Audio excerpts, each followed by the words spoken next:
Viu? Tem mais uma notícia, porque aliados diretos do presidente da Câmara, Hugo Motta, passaram a apoiar e articular a aprovação do requerimento de urgência para o projeto de lei da anistia. Essa medida busca amenizar a crise com a oposição que obstruiu as atividades na casa na última semana. Falávamos disso há pouco e vem criticando, inclusive.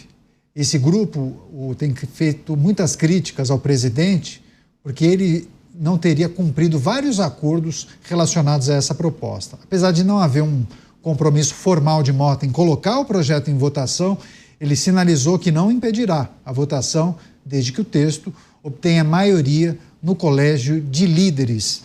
Você, Kriegner, agora nós focamos no projeto da anistia, inclusive alguns aliados de Hugo Motta entendem que sim, talvez seja a saída mais factível. Não vou usar a palavra pacificação, talvez seja superestimar esse momento, mas talvez pudesse amenizar, inclusive, esse embate que vem sendo travado entre presidência da casa e a oposição.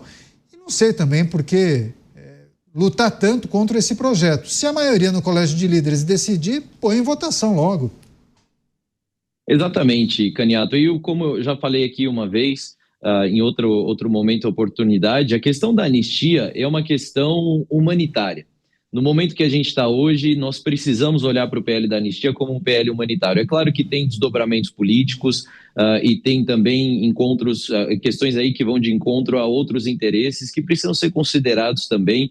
E a gente não pode dar uma carta branca só porque é uma questão humanitária, porém a questão humanitária é prevalecente no sentido da anistia. Nós temos pessoas que estão sendo presas ou até que foram concedidas em um primeiro momento a prisão domiciliar e depois foram reconduzidas então ao regime fechado por penas extremamente absurdas. Nós estamos falando aí de 14, 16, 17 ou mais anos de prisão por pessoas que não se tem nem mesmo uma comprovação de que adentraram um prédio público ou cometeram algum ato de depredação. Assim, a gente está falando do absurdo do absurdo.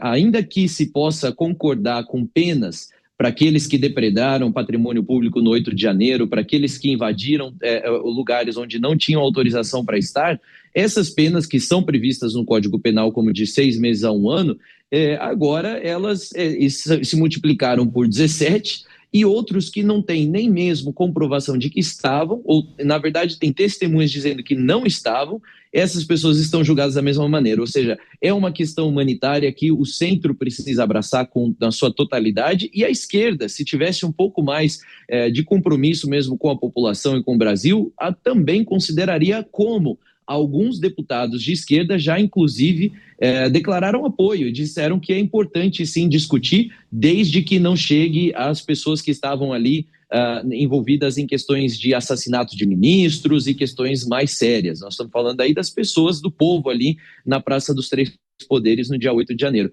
Então, esse projeto precisa ser pautado, e eu imagino que a resistência maior a pautar esse projeto, discutir essa possibilidade, ou mesmo chegar a um entendimento ainda que mais centralizado disso, é justamente o fato de que se tem pouquíssimos argumentos para poder não conceder uma anistia a essas pessoas.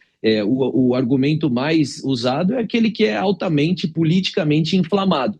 Esse argumento, sim, aí aqueles que são os maiores opositores aí da direita, do governo Bolsonaro e também do que aconteceu no 8 de janeiro, podem talvez usar desse argumento, mas a maioria e a população brasileira também consegue considerar e separar muito bem as coisas.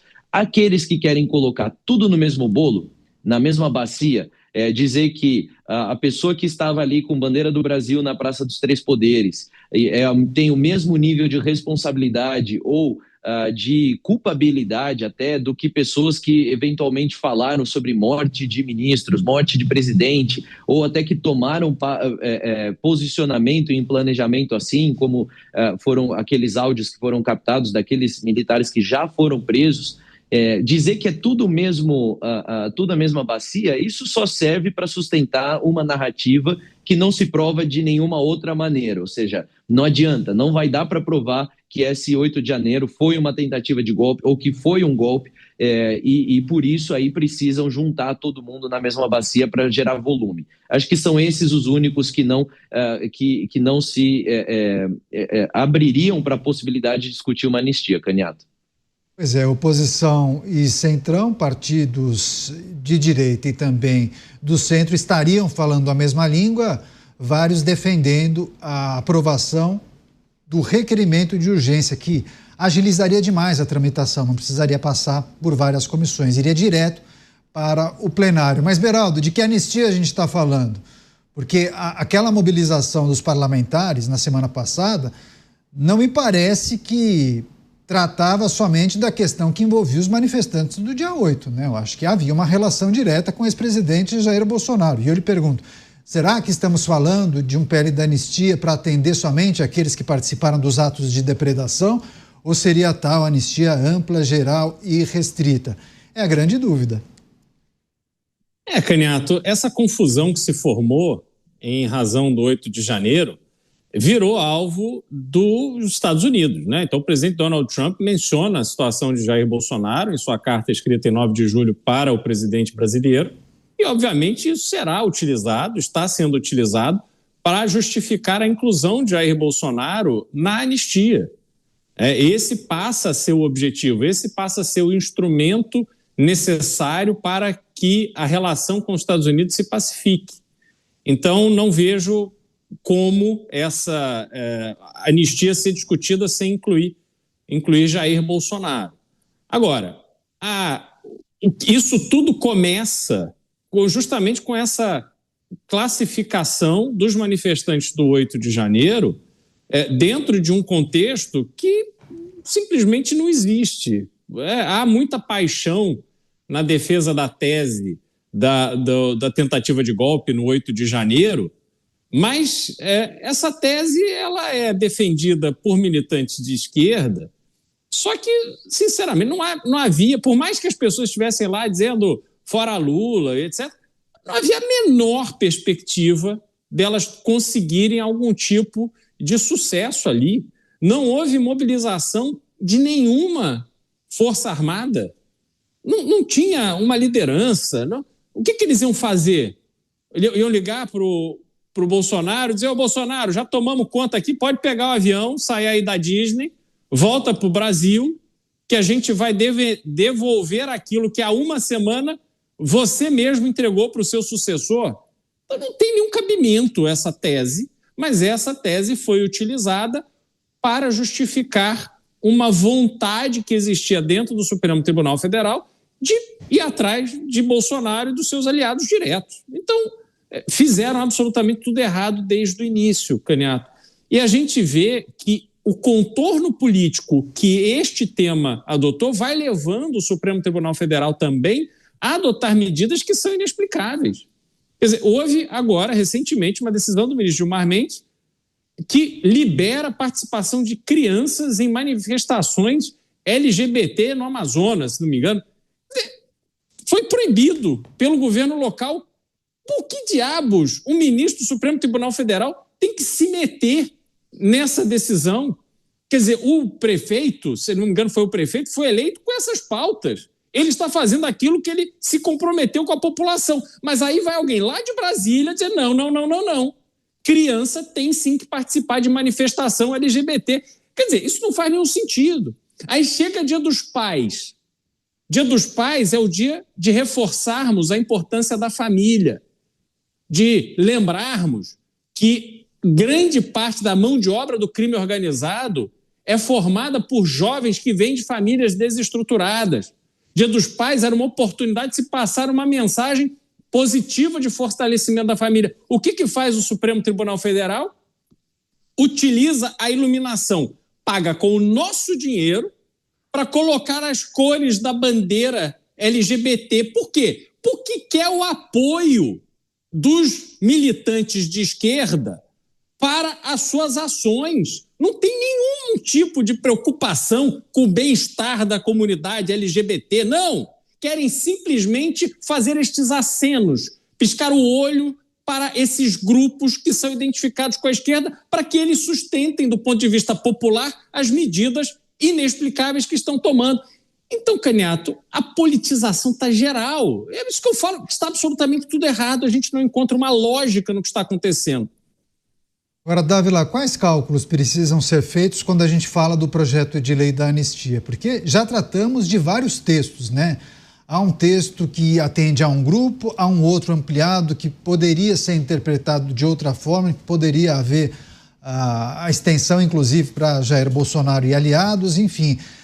É preciso também considerar essa possibilidade. Quando há siglas de direita e de centro que discutem a necessidade de aprovação do projeto da anistia, talvez em dado momento eles entendam que resolveriam a situação com os Estados Unidos, também ampliando os beneficiados com essa medida. E aí, possivelmente, fariam a reflexão, bom, com uma cajadada, mataríamos alguns animais, inclusive resolveríamos o problema do tarifaço, sei lá, né? Estou imaginando quais serão os debates a partir dessa informação. Mas o que é preciso considerar sobre o projeto da anistia, o Kriegner bem menciona, né? Aquelas pessoas que foram detidas nos atos de depredação, muitas, enfim, deixaram as famílias, não podem mais desenvolver suas atividades profissionais, não podem bancar as próprias famílias, há idosos, inclusive, detidos. Quais são as discussões que precisam ser feitas nesse momento, quando a gente olha para o projeto da anistia, e essas discussões são feitas entre os parlamentares? Canhato, há vários projetos de anistia, como você falou. Tem um que é aquele anistia ampla e restrita e geral para todo mundo, inclusive para o ex-presidente Bolsonaro. Esse projeto certamente não seria aprovado no Congresso, mas a oposição marcaria uma posição. Então precisa ver se a oposição quer marcar o território, dizer assim, estamos aqui na causa má, ou se a oposição quer, para valer, aprovar um projeto de anistia para livrar, como bem lembrou o Kriegner, essas pessoas que foram injustamente condenadas por causa dos atos de 8 de janeiro. Então, se quiser aprovar, é melhor aprovar o projeto de anistia, justamente escrito a 6 mãos, como nós falamos aqui, pelo governo, Congresso e Judiciário, para não chegar no Supremo e ser derrubado por inconstitucionalidade. Então, esse é o projeto da anistia que tem chance de ser aprovado. Se fosse a versão ampliada, você acha que iriam judicializar e o Supremo derrubaria? Exatamente. Então, isso aí, acho que perde no voto, e se conseguir ganhar no voto, vai ser declarado inconstitucional no Supremo. Então, por que isso é importante? O projeto de anistia ocuparia um espaço fundamental nesse momento na história do país. Por quê? Primeiro,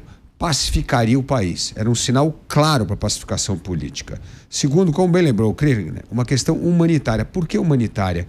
Porque justiça não foi feita. Aliás, essas pessoas não eram nem sequer para ser julgadas no Supremo Tribunal Federal. Não houve o devido processo legal, não houve o direito à ampla defesa, não houve individualização de pena. Ou seja, você vai ticar lá todas as violações do Estado de Direito. É isso que aconteceu no julgamento de 8 de janeiro. Foi um julgamento político que desrespeitou todas as regras do direito. E tem ali idosos, tem pessoa que já morreu lá, presa. Então, assim, é um absurdo o que aconteceu. Pessoas condenadas, como bem lembrou o Kriegner, sequer invadiram o prédio e tomaram 17 anos de cadeia. Assim, não, é uma história muito ruim, e a anistia é um jeito de restabelecer justiça, que não foi feita. Justiça é representar ali a vontade da maioria das pessoas que quer o quê? Quer que seja feita justiça. Como não foi feita justiça no judiciário, tem que se fazer justiça por meio de anistia. Respeito aos direitos humanos, pacifica o país politicamente, grande chance da lei Magnitsky de alguma forma ser revogada em alguma condição, né? Em alguém, né? E por último, restabelece a importância, de novo, da pacificação política do país. O país precisa ser pacificado. Se tem uma questão que pode pacificar o país, é votar anistia.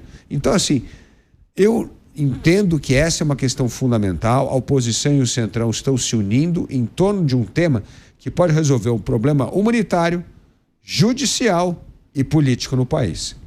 Pois é, e talvez, né, Kriegner, enviasse até um recado para as autoridades norte-americanas, porque não me parece que parte do Congresso Nacional, os presidentes das casas, o Judiciário e o Executivo Federal topariam ampliar o projeto da anistia. Acho que, ainda que você tentasse negociar, ainda que considerassem a possibilidade de revogação do tarifaço, sei lá, mas não me parece que eles comprariam esse projeto. Me parece mais factível, aprova o projeto da anistia nessa versão, que você defendeu, as pessoas que foram detidas, e aí ficaria para o próximo presidente da República, possivelmente um presidente de centro-direita ou de direita, a responsabilidade de utilizar um dispositivo de uso do presidente da República para acabar, livrar o ex-presidente Jair Bolsonaro. Não sei, são cenários que estão sendo desenhados. Você entende que a aprovação do projeto da anistia poderia enviar uma boa sinalização para os Estados Unidos também, Kriegner? Poderia sim, até porque mostraria que algo está sendo feito, apesar dos pesares, né? E está muito claro para a justiça americana que existe um grande interessado nessa perseguição contra o ex-presidente Bolsonaro e também na questão de refutar ou impedir de qualquer outra maneira a anistia. Então, dessa maneira, mostraria que os outros entes estão dispostos a trabalhar, e inclusive também o governo federal poderia intermediar alguma coisa nesse sentido, e isso seria um bom aceno, sim. Agora, Caniato, a verdade é que a possibilidade que você colocou de um próximo presidente oferecer um indulto, por exemplo, ou entrar com algum dessas ferramentas é muito remota, porque ministros do próprio Supremo já disseram, olha, se tiver indulto, nós não vamos aceitar, vai ser barrado no Supremo, e é possível, ao contrário de como funciona nos Estados Unidos, é possível que o indulto presidencial seja derrubado pelo Supremo Tribunal Federal de acordo com a legislação brasileira. Então, realmente é uma situação delicada. Aliás, chega até a ser cômico, né? Na possibilidade de passar um indulto por pessoas que aventaram essa possibilidade, que ainda não são nem candidatas à presidência, o Supremo já se manifestou. Acho que foi a manifestação mais rápida do Supremo Tribunal Federal em cima de um pedido que nem se concretizou, feito por presidentes que nem eleitos foram, que nem candidatos são, mas que já aventaram essa possibilidade. O Supremo oficialmente também, os ministros já se posicionaram. Ou seja, mostra o quanto que não querem passar nada que seja nesse sentido, não estão dispostos a conversar, e aí nós temos um problema seríssimo, que realmente com que ferramentas nós temos para negociar algum avanço aí com os Estados Unidos. A tendência é só irmos por água abaixo, infelizmente. Mas as coisas mudam, né, Beraldo?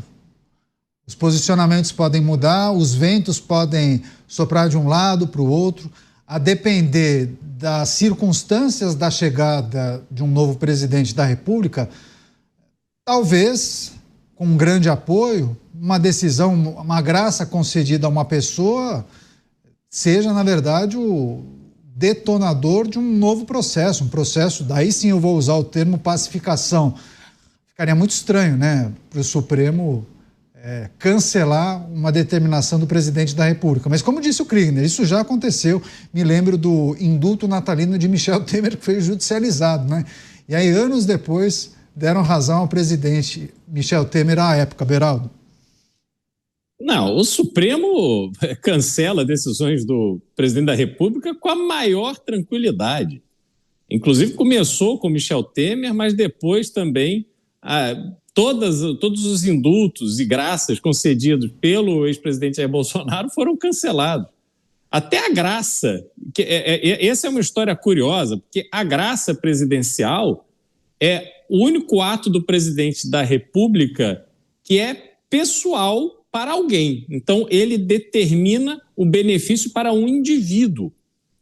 E o argumento usado pelo Supremo Tribunal Federal é que o papel do presidente da República exige isonomia, então que ele não pode dar a graça presidencial a ninguém. No caso, era Daniel Silveira.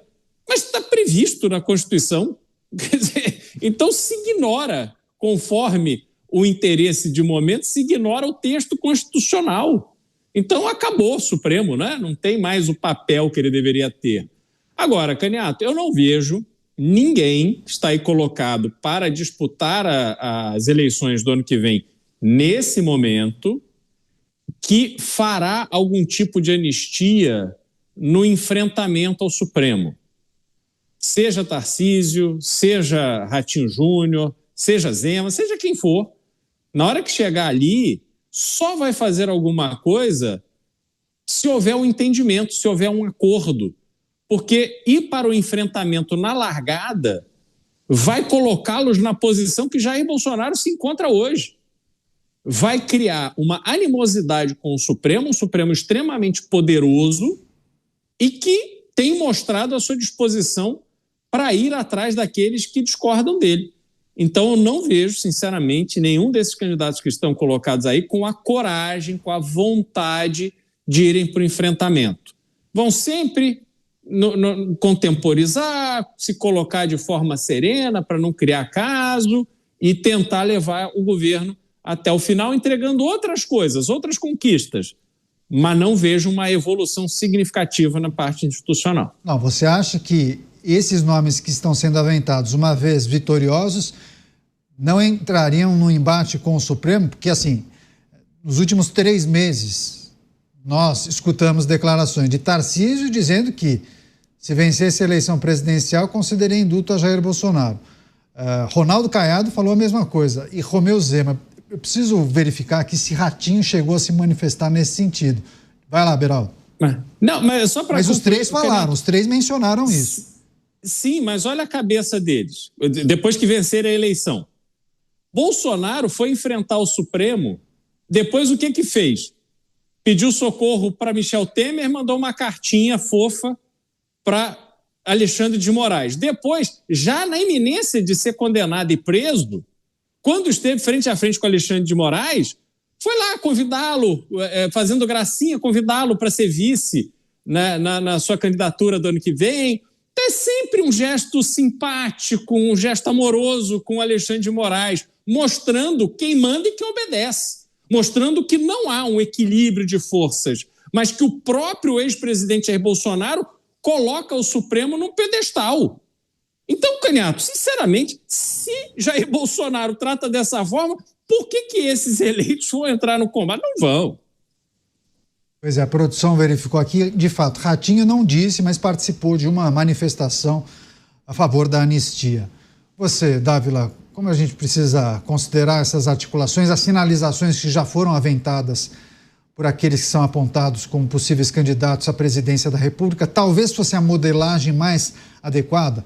Vota-se um projeto da anistia que atenderia somente aos manifestantes dos atos de depredação, esses seriam beneficiados, e aí o próximo presidente da República, uma vez sendo de centro-direita ou de direita, ou já tendo sinalizado que concederia a graça ao ex-presidente Jair Bolsonaro, ficaria sob responsabilidade do próximo presidente. E aí essa provocação feita pelo Beraldo. Será que esse presidente entraria em rota de colisão com o Supremo?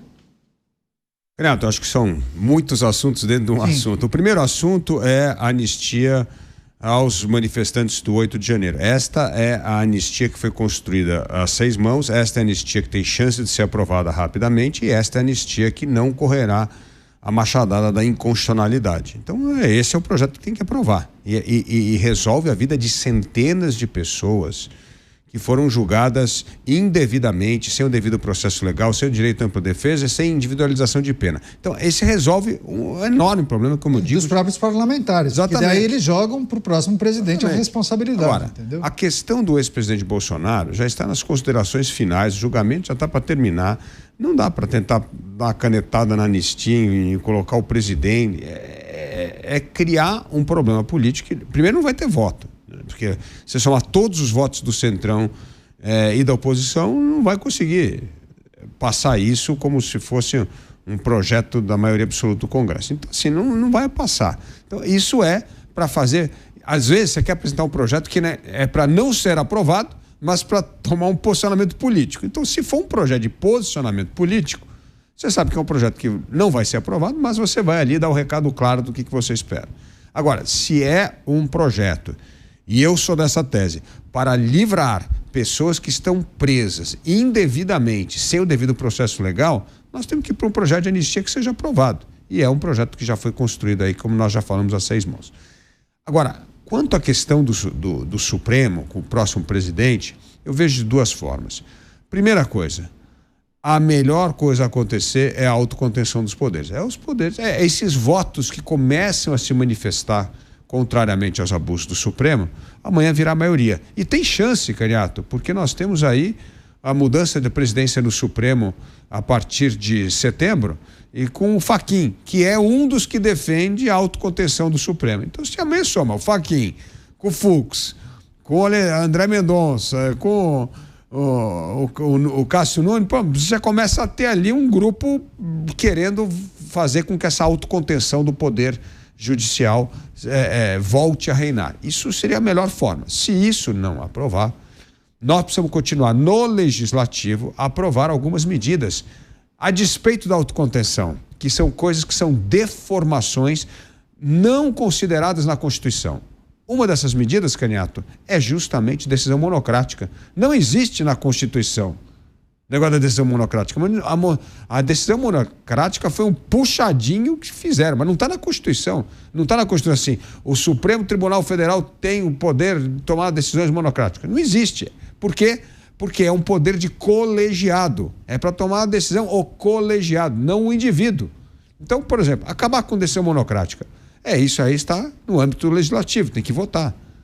Acabar com o fórum privilegiado. Tem que acabar, está lá. Acabar com TV Senado, TV Justiça, tem que acabar. Esse negócio de ficar transformando o caso do Supremo em espetáculo circense, não pode ser. Então, assim, de novo, por que tudo isso? Para fortalecer o que está na Constituição, que é a decisão do colegiado. Então, o Supremo precisa fazer o trabalho dele da autocontenção, o Legislativo precisa colocar os pingos nos is em coisas que foram poderes que não estão na Constituição e que foram usurpados. E terceiro, nós precisamos pacificar o país. Este é o roteiro para termos uma normalidade no ano de 2026, no qual teremos eleições gerais no país.